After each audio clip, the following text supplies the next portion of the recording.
2 লাখ টাকা বাইক পুরোটা সার্ভিস করা আছে, মাস্টার সার্ভিস পালসার বাইক আমাদের। এই বাইকটা প্রায় 20,000 করে চলছে। তারপর আজকে হঠাৎ ক্লাস প্লেটটা চলে গেছে, তো এটা আজকে মাস্টার সার্ভিস দেওয়া হচ্ছে। আসলে মেবি একটা বাইকের যখন পাঁচপাতি খোলা হেলানো হয় তখন মনে হয় না যে বাইকের 2 লাখ টাকা দাম আছে।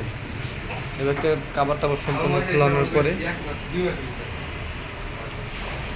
সম্পূর্ণ একবারে মনে হয় না যে এটার দাম আছে 2 লাখ টাকা। আমার কাছে 50 টাকা দাম না এটা। বাইক যখন সম্পূর্ণ খোলানো হয় একবারে কিছুই নেই, কিন্তু মনে হয় না যে এটা আসলে 2 লাখ টাকার দাম হবে।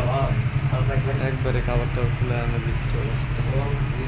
এটা কি মনে হয় যে আসলে 2 লাখ টাকা যাবে, 2.5 লাখ টাকা যাবে? তো এই যে তেলের ফিল্টারের কাজ করে নিচ্ছে, আমাদের ফিল্টার